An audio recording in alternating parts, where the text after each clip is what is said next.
ciertas cosas o cuando enfrenta ciertas situaciones. Alguien le preguntó a una señora, ¿qué hace usted cuando se encuentra en un basurero emocional? Y ella contestó, pues para olvidarme del asunto, voy y me compro un sombrero. Su esposo, al escuchar decir eso, hizo el siguiente comentario. Ahora me explico por qué tus sombreros son tan raros. Hay ocasiones en que nos desanimamos cuando no estamos felices acerca de algo o de alguien. O cuando perdemos el trabajo o tenemos un accidente de tránsito. O cuando alguien nos dice algo negativo sobre nosotros. Pero no me refiero a esto. Hablo de la depresión, ese profundo sentimiento de desesperación que a veces puede convertirse en algo terrible y horrible. Es un asunto que envía gente a los hospitales o causa que las personas simplemente desaparezcan de su círculo social. En ocasiones, cuando nos sentimos mal, es como si estuviéramos en una tormenta. Llega y se va. Pero la depresión es como una neblina que está constantemente presente, bloqueando el sol que trata de llegar a nuestras vidas. Y quiero que piense conmigo primero en lo que voy a llamar el serio problema de la depresión. Ahora sí, veamos el Salmo 42:5. ¿Por qué te abates, oh alma mía, y te turbas dentro de mí? El rey David escribió estas palabras. Y él estaba deprimido, y estaba hablando consigo mismo. Hago un breve paréntesis aquí para informarle que el Instituto Nacional de Salud Mental reportó que la depresión es, tristemente, un negocio de más de $1 billón anuales. O sea, lo que la gente gasta para ser tratada de depresión. Y en lo que yo investigué para preparar este mensaje, descubrí que hay millones de norteamericanos que sufren de depresión, y supongo que esa es una lamentable realidad en todos los países del mundo. ¿Sabe usted que es muy difícil animar a una persona que sufre de depresión? Tal pareciera que nada le hace sentir mejor. Por eso digo que la depresión es un problema serio, y quiero compartir con usted una lista que encontré que describe lo que es la depresión. Esta lista le revelará si usted o un miembro de su familia o algún amigo sufre los efectos de la depresión. La depresión es un sentimiento de pasividad y apatía, un continuo estado de tristeza, una actitud de que nada está bien, o peor aún, nada vale la pena. Es un constante estado de desesperanza, un sentimiento de que a nadie le importo, o nadie me entiende, nadie me acepta. Es vivir en un constante estado de preocupación y de ansiedad. Eso es depresión. ¿Quiere saber si usted está deprimido? Aquí está la lista para que se haga una honesta evaluación. ¿Ha perdido toda iniciativa?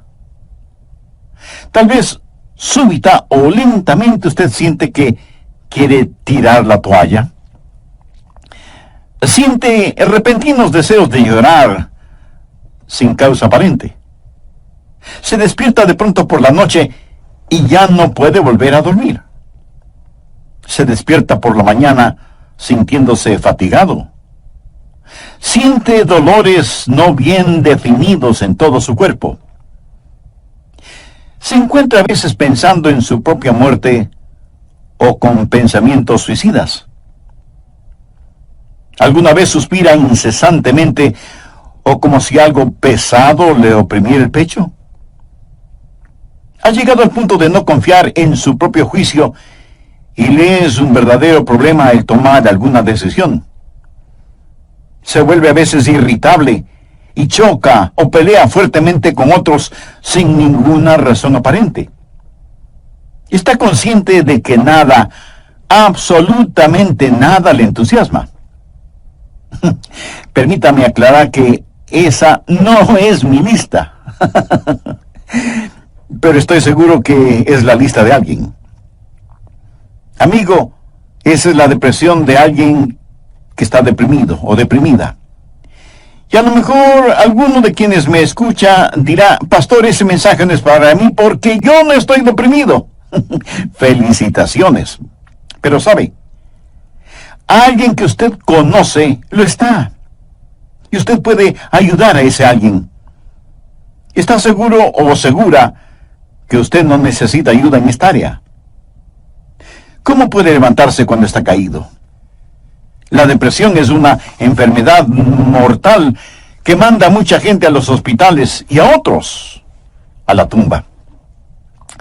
Es la tercera causa de mortalidad en ciertas categorías y edades. Aquellos que hemos estado en el ministerio el tiempo suficiente, sabemos cuando vamos a una tumba a enterrar a un cónyuge, que no pasará mucho tiempo sin que tengamos que enterrar al otro. Y si usted me dice, oh, eso pasa con los incrédulos porque no saben lo que nosotros sabemos. Permítame decirle algo. Los hijos de Dios no son inmunes a la depresión. Moisés, ese gran líder del pueblo de Dios, experimentó tal estado de depresión que le pidió a Dios que lo matara. Jonás, poderoso profeta de Dios, también le pidió a Dios que le quitara la vida. Y Elías, sentado bajo la sombra del árbol, deseaba más bien estar muerto. El apóstol Pablo habla de sí mismo y su estado de depresión o de desesperación por estar vivo. Y Juan el Bautista estuvo en un calabozo. No una mazmorra literal, sino en un calabozo de desesperación. Juan el Bautista, el heraldo del Señor Jesucristo, llegó a dudar si Jesús era el Mesías. Y en las páginas de la historia encontramos que grandes hombres sufrieron depresión. Quienes predicamos la palabra de Dios, pensamos que Carlos Spurgeon fue uno de los más grandes predicadores que han existido. Pero este gran hombre lleno de viveza y calor humano tuvo períodos de depresión. Y en el área de la política, Winston Churchill fue el gran estadista que tuvo que dirigir Inglaterra durante la Segunda Guerra Mundial. Indiscutible líder, a veces tenía ataques de depresión tan grandes que no atendía a nadie en su oficina. Y él se refería a la depresión como el gran perro negro que me tiene entre sus fauces. Cuando el rey David en el Salmo 42:5 dice, ¿por qué te abates, oh alma mía, y te turbas dentro de mí? Exteriormente, cuando esto sucedió, él tenía la razón de estar deprimido. Perdió a su hijo Absalón, a quien amaba profundamente, a pesar de que Absalón se sublevó contra su padre, lo traicionó, trató de arrebatarle el reino, y David tuvo que huir para salvar su propia vida. Luego Absalón muere trágicamente. En 2 Samuel 18:33 leemos, entonces el rey se turbó y subió a la sala de la puerta y lloró, y yendo decía así, hijo mío, Absalón, ¿quién me diera que muriera yo en lugar de ti? Absalón, hijo mío, hijo mío. David huyó para salvar la vida. Él debía ser el rey. Pero perdió su fortuna, perdió su hogar, perdió su poder, perdió todo respaldo financiero. Y como si todo esto fuera poco, David pecó contra Dios. Cometió un horrible, terrible pecado que le costó la vida a su tierno hijo. Y luego su hija fue violada por su propio hermano y tuvo una esposa que fue asaltada sexualmente. Y ahora su hijo rebelde, Absalón, había encontrado la muerte en forma trágica. La nación sobre la cual David se suponía que era rey estaba en turbulencia. Así que exteriormente David tenía toda la razón para estar deprimido. Las cosas no podían estar peor que lo que estaban. ¿Por qué te abates, oh alma mía, y te turbas dentro de mí? Este salmo es un caso clínico de depresión. En primer lugar, David tuvo lo que yo llamo sequedad espiritual. Miremos, por favor, los primeros 2 versos de este Salmo 42.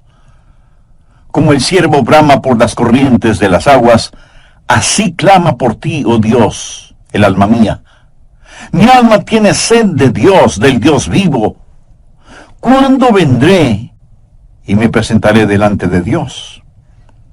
David está sediento de Dios, pero siente como que si Dios estuviera lejano. David se siente como un ciervo rodeado por una jauría de perros de caza. Siente su sequedad espiritual, siente el temblar de su alma y piensa que a lo mejor Dios ya se olvidó de él. Mire lo que dice en el verso 9. Diré a Dios, roca mía, ¿por qué te has olvidado de mí? David está sediento de Dios, pero Dios parece que estuviera a años luz de distancia. ¿Dónde estás tú, Dios? ¿Por qué te has olvidado de mí? Sequedad espiritual. Dios no se había olvidado de él. Ese no es el punto. Y el rey continúa su lamento en el verso 3 diciendo, fueron mis lágrimas mi pan de día y de noche. Y aquí me imagino a David llorando incontrolablemente, este poderoso hombre de Dios, ahora llorando como una criatura. Todos tenemos momentos de tristeza, pero no siempre de llanto incontrolable, aunque puede ser así.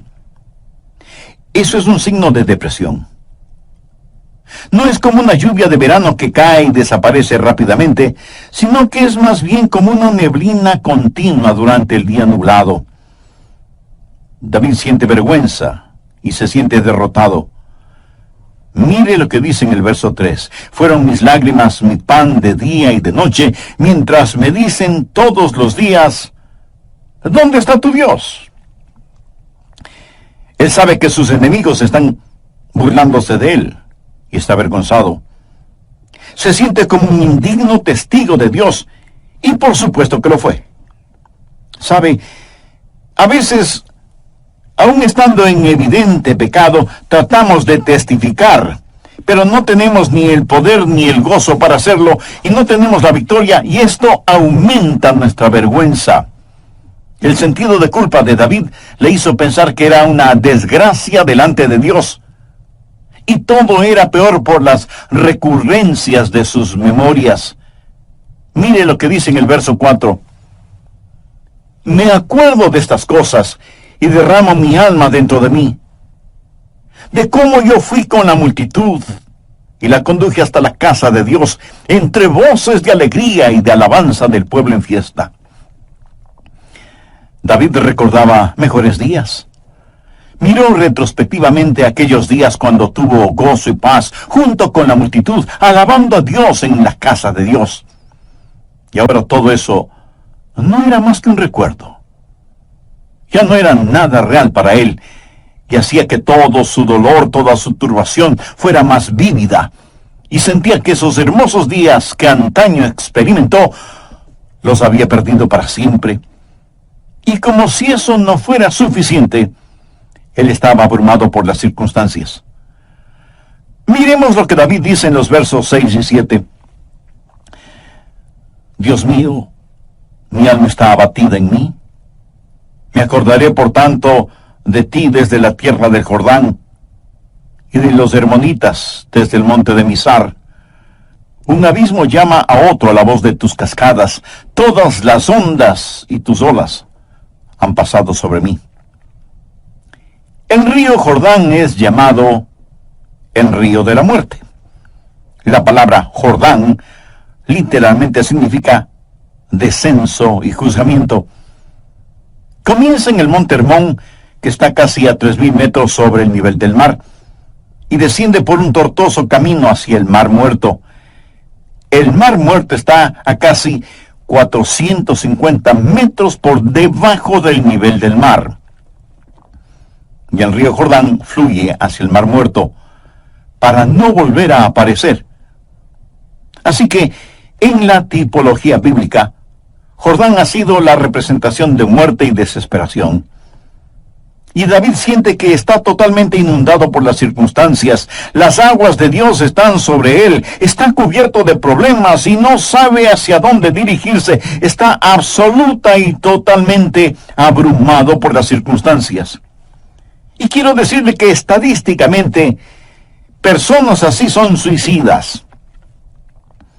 Un jovencito de 16 años escribió la siguiente carta antes de suicidarse. Querido mundo, yo no quiero que me corten el pelo. Yo no quiero cuidar niños. Yo no quiero ir a ver a Gina mañana en el colegio. Yo no quiero hacer mis deberes de biología, de inglés, de historia, ni de ninguna otra materia.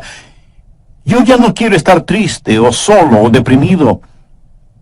No deseo comer, ni beber, ni conversar, ni dormir, ni respirar. Sencillamente ya no quiero vivir. Papá, mamá, no es culpa de ustedes. Solo que no me siento libre, me siento enfermo, triste y solo, aunque esté rodeado de mis padres, hermanos, compañeros y amigos. Eso, mi amigo, es depresión y es muy, pero muy triste. La depresión es un serio problema. En segundo lugar, quiero que sepa y vea que hay una provisión espiritual para la depresión. Gracias a Dios, usted no tiene que estar deprimido.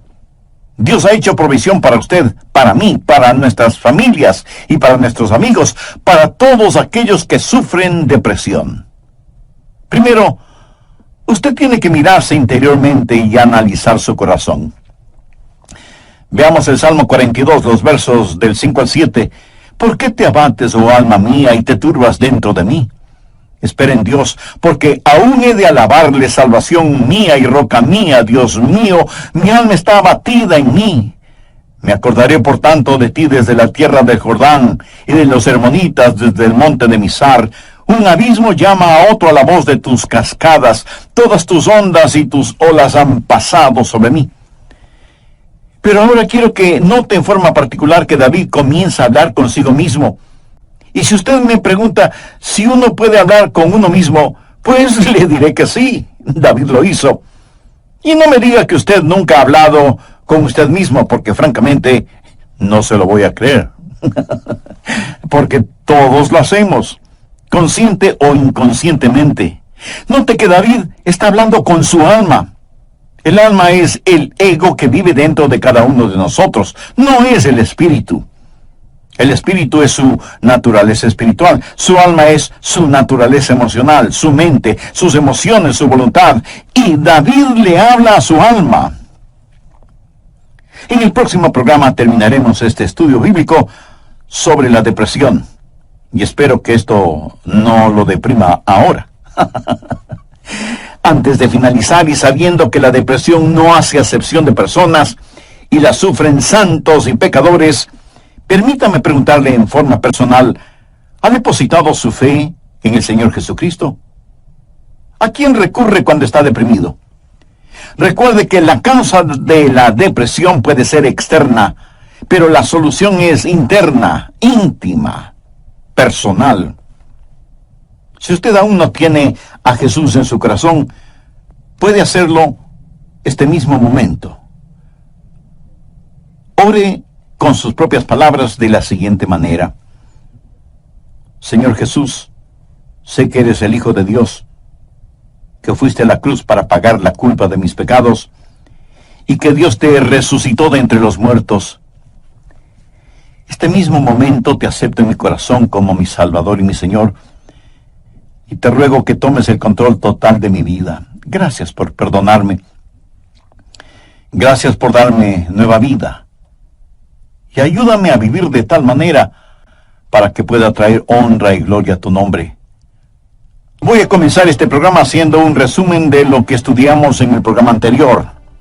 Entre otras cosas dije que hay ocasiones en que nos desanimamos cuando no estamos felices acerca de alguien o de algo.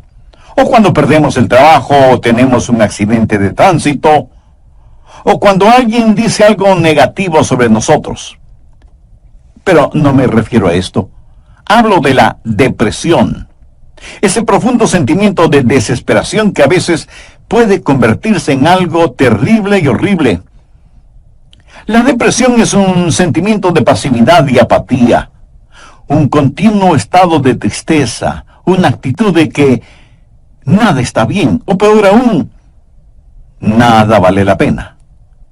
Es un constante estado de desesperanza, un sentimiento de que a nadie le importo, o nadie me entiende, nadie me acepta. Es vivir en un constante estado de preocupación y de ansiedad. Eso es depresión. ¿Quiere usted saber si está deprimido? Aquí está la lista para que se haga una honesta evaluación. Ha perdido toda iniciativa. Tal vez súbita o lentamente usted siente que quiere tirar la toalla. Siente repentinos deseos de llorar sin causa aparente. Se despierta de noche y ya no puede volver a dormirse. Se despierta por la mañana sintiéndose fatigado. Siente dolores no bien definidos en todo su cuerpo. Se encuentra a veces pensando en la propia muerte, la suya, o con pensamientos suicidas. ¿Alguna vez suspira incesantemente o como si algo pesado le oprimiera el pecho? Ha llegado al punto de no confiar en su propio juicio y le es un verdadero problema el tomar alguna decisión. Se vuelve a veces irritable y choca o pelea fuertemente con otros sin ninguna razón aparente. Está consciente de que nada, absolutamente nada le entusiasma. Y si usted me dice, eso pasa con los incrédulos porque no saben lo que nosotros sabemos. Permítame decirle algo, los hijos de Dios no son inmunes a la depresión. Moisés, ese gran líder del pueblo de Dios, experimentó tal estado de depresión que él le pidió a Dios que lo matara. Jonás, poderoso profeta de Dios, también le pidió a Dios que le quitara la vida. Y Elías, sentado bajo la sombra de un árbol, deseaba más bien estar muerto. El apóstol Pablo habla de sí mismo y su estado de depresión o de desesperación por estar vivo. Y Juan el Bautista estuvo en un calabozo, no una mazmorra literal, sino en un calabozo de desesperación. Juan el Bautista, el heraldo del Señor Jesucristo, llegó a dudar si Jesús era el Mesías. Y en las páginas de la historia encontramos que grandes hombres sufrieron depresión. Quienes predicamos la palabra de Dios, pensamos que Carlos Spurgeon fue uno de los más grandes predicadores que ha existido. Pero este gran hombre lleno de viveza y de calor humano tuvo períodos de depresión. Y en el área de la política, Winston Churchill fue el gran estadista que tuvo que dirigir Inglaterra durante la Segunda Guerra Mundial. Indiscutible líder. A veces tenía ataques de depresión tan grandes que no atendía a nadie en su oficina. Y él se refería a la depresión como el gran perro negro que me tiene entre sus fauces. La nación sobre la cual David se suponía que era rey estaba en turbulencia. Así que exteriormente David tenía toda la razón para estar deprimido. Las cosas no podían estar peor de lo que estaban. ¿Por qué te abates, oh alma mía, y te turbas dentro de mí? Este salmo es un caso clínico de depresión. En primer lugar, David tuvo lo que yo llamo sequedad espiritual. Miremos, por favor, los primeros 2 versos de este Salmo 42. Como el ciervo brama por las corrientes de las aguas, así clama por ti, oh Dios, el alma mía. Mi alma tiene sed de Dios, del Dios vivo. ¿Cuándo vendré y me presentaré delante de Dios? David está sediento de Dios, pero siente como que si Dios estuviera lejano. David se siente como un ciervo rodeado por una jauría de perros de caza, siente su sequedad espiritual, siente el temblar de su alma y piensa que a lo mejor Dios ya se ha olvidado de él. Mire lo que dice en el verso 9, diré a Dios, roca mía, ¿por qué te has olvidado de mí? David está sediento de Dios, pero Dios parece que estuviera a años luz de distancia. ¿Dónde estás tú, oh Dios? ¿Por qué te has olvidado de mí? Sequedad espiritual. Dios no se había olvidado de él. Pero ese no es el punto. El rey continúa su lamento en el verso 3 diciendo: fueron mis lágrimas, mi pan de día y de noche. Y aquí me imagino a David llorando incontrolablemente, este poderoso hombre de Dios ahora llorando como una criatura. Todos tenemos nuestros momentos de tristeza, pero no siempre de llanto incontrolable, aunque puede ser así. Eso es un signo de depresión. No es como una lluvia de verano que cae y desaparece rápidamente, sino que es más bien como una neblina continua durante un día nublado. David siente vergüenza y se siente derrotado. Mire lo que dice en el verso 3. Fueron mis lágrimas mi pan de día y de noche, mientras me dicen todos los días: ¿dónde está tu Dios? ¿Sabía que dentro de usted hay alguien que constantemente le está hablando? Es la vieja naturaleza, su alma no redimida ni santificada. Y su alma le habla y le dice: tienes razón de sentir pena por ti mismo. Nunca lo lograrás.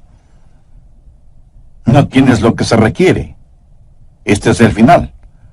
La vida no vale la pena vivirla.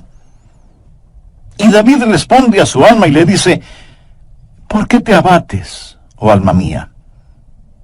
Y este es el momento en que usted toma control, sostiene firmemente a su alma frente a usted, le mira directamente a los ojos y le habla. Eso es lo que David hizo cuando le dijo: alma, ¿por qué te sientes así?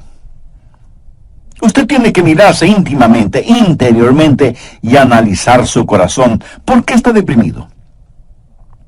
Yo no estoy diciendo que no tiene razón para estar deprimido. Tal vez alguna persona amada ha fallecido, su cónyuge, un hijo o una hija, un entrañable amigo. Si eso es verdad, entréguele su dolor a Dios, comparta su pena con quienes le aman, y tenga en cuenta que a pesar de cómo se sienta, la vida no ha terminado para usted. Tal vez tiene el corazón destrozado. Alguien a quien amaba profundamente le ha engañado. Tal vez un esposo ha abandonado a su esposa por otra mujer, o a lo mejor una esposa ha dejado a su esposo por otro hombre. Tal vez esté enfrentando el dolor de un noviazgo roto súbita y amargamente. O pudiera ser que los padres no hacen sentir bienvenidos a sus hijos que se fueron del hogar como las ovejas negras de la familia. Si usted está viviendo estas u otras amargas experiencias, escúcheme. Rehúse el estar rumiando estas cosas una y otra vez. Eso no es bueno. Analice las cosas. Si alguien le ha destrozado el corazón, vea qué es lo que ha aprendido de esa experiencia y comience a buscar y tener nuevas amistades. Tal vez usted ha pecado y está siendo perseguido constantemente por el fantasma de su culpa. ¿Qué debe hacer? Confiese su pecado a Dios.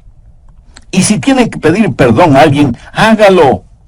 Si tiene que restituir algo a alguien, hágalo sin demora de tiempo. Mientras más se demore en hacerlo, más difícil le será el realizarlo. Haga lo que tiene que hacer ya.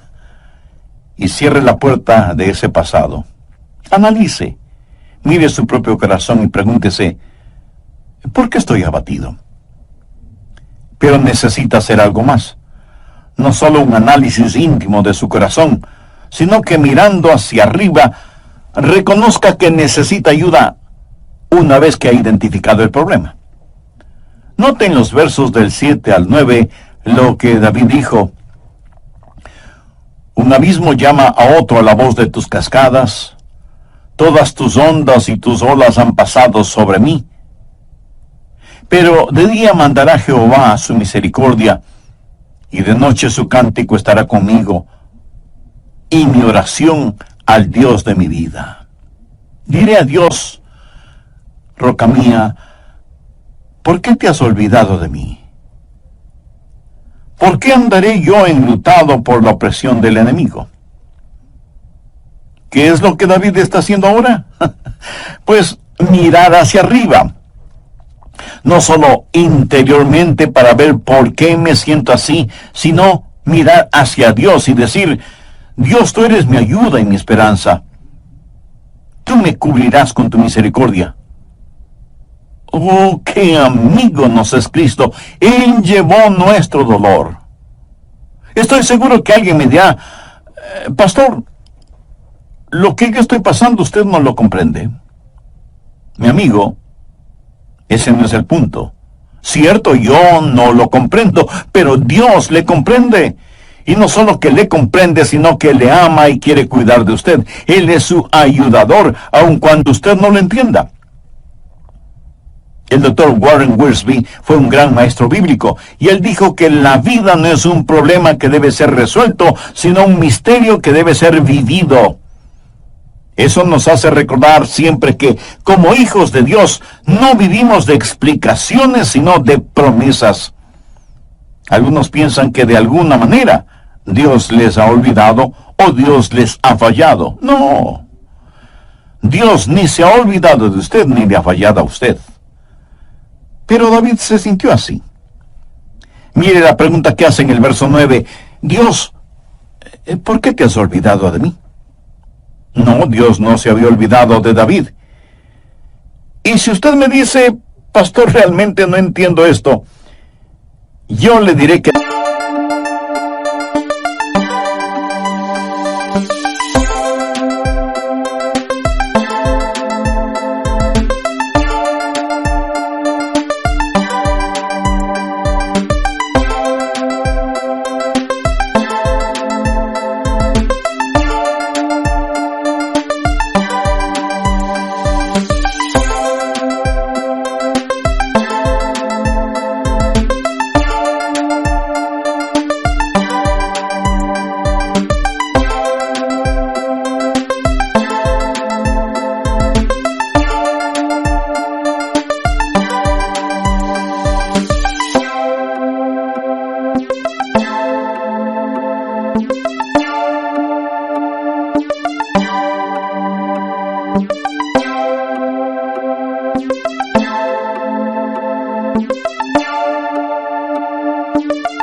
no tiene que entenderlo. Es más, el hecho de que no lo entienda pudiera ser parte del juicio y de la prueba. El poeta norteamericano Robert Frost, en uno de sus poemas, dijo, era esencial para el juicio que usted no lo entendiera entonces. Tenía que parecer sin significado el tener significado. Esto no tiene ningún significado para usted. Verá, podemos confiar en Dios para cualquier cosa si entendiéramos el porqué. Pero Dios no nos deja entender el porqué todo el tiempo para que podamos conocer el quién y podamos confiar en Él en aquello que no entendemos. Andrew Murray fue un extraordinario hombre de Dios y dijo lo siguiente: en tiempos de problemas, aquellos que confían en Dios deben primero decir, Él me trajo hasta aquí. Es por su voluntad que me encuentro en esta situación. Y Él me mantendrá aquí en su amor y me dará la gracia en este juicio para comportarme como su hijo. Él hará que este juicio sea una bendición, enseñándome las lecciones que Él quiere que aprenda y trabajando bajo su gracia ya concedida. Finalmente, en su tiempo, Él le librará nuevamente. ¿Cómo y cuándo? Bueno, solo Él lo sabe. Así que cuando usted está en dificultades, diga, estoy aquí primero por la voluntad de Dios, segundo bajo su cuidado, tercero bajo su entrenamiento y cuarto en su tiempo. Alguien dijo, Dios es demasiado bueno para no ser bondadoso, demasiado sabio como para cometer errores. Y cuando no podamos ver su mano, podemos confiar en su corazón. Mírese interiormente y analice su corazón. Salmo 42:11. ¿Por qué te abates, oh alma mía? ¿Y por qué te turbas dentro de mí? Espera en Dios, porque aún he de alabarle. Y Dios quiere que le diga a alguien que me esté escuchando este momento, sin que importe cuán difíciles sean las circunstancias, que Dios está con usted. No pierda la esperanza. Dios tiene un futuro lleno de esperanza para usted. David le habló a su alma y le dijo, espera en Dios. Ahora, esperar no significa un deseo vano, significa una seguridad definitiva basada en la anticipación. Hay solo dos lugares en donde toda esperanza es imposible. El uno es el cielo, porque ya no necesitamos ninguna esperanza, todo será realizado. El otro lugar es el infierno. Si usted muere sin ser salvo, se irá al infierno y quedará fuera de toda esperanza. Pero la esperanza siempre es posible. Mi amigo, lo que encontramos en Jeremías 29:11 es para usted ahora mismo. Escuche lo que dice ese versículo. Porque yo sé los pensamientos que tengo acerca de vosotros, dice Jehová, pensamientos de paz y no de mal, para daros el fin que esperáis. O sea, un futuro y una esperanza.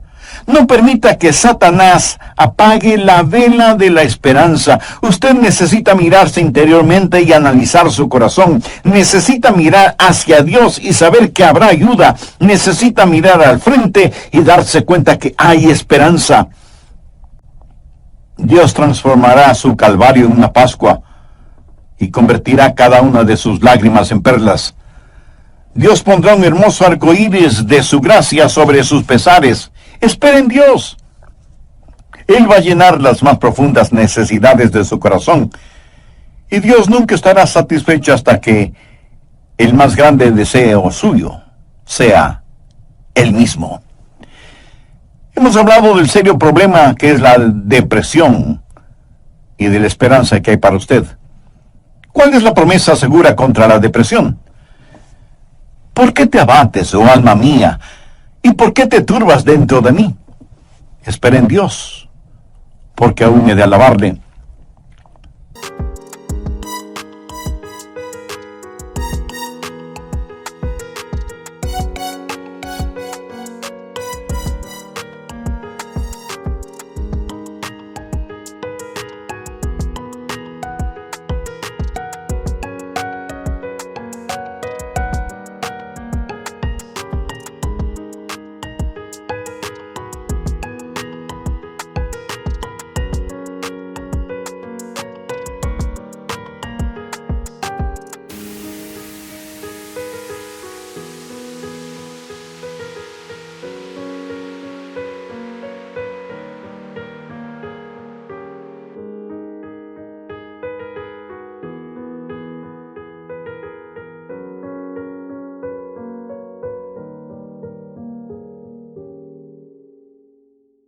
Si usted está caído espiritual y emocionalmente, puede levantarse.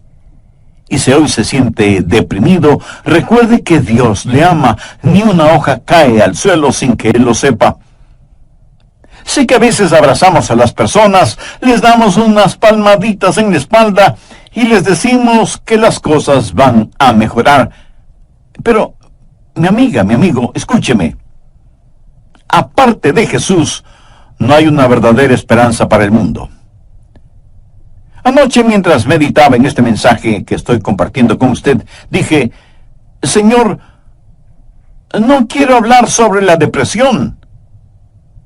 Quiero hablar más bien sobre algo feliz o algo realmente animador. Y el Señor me dijo, Adrián, hay alguien que necesita escuchar ese mensaje. Hay muchas personas sufriendo de depresión. Debes entregar ese mensaje. Así que, de Dios a usted, déjeme decirle algo. Si usted está caído, puede levantarse. Dios tiene una manera para usted. Y no es psicología popular barata, ni una palmadita en la espalda diciéndole las cosas van a mejorar. Espere en Dios. Él le ayudará hasta el final. Tenga la absoluta confianza que usted está protegido y abrazado por los eternos y poderosos brazos de Dios. Si es que usted es un hijo de Dios, por haber recibido a Jesús en su vida. Si usted no tiene la seguridad de su salvación, ¿por qué no recibir al Señor Jesucristo como su Salvador y Señor ahora mismo? Si con fe y sinceridad se lo pide, Él le salvará instantáneamente y le guardará continuamente. Él nunca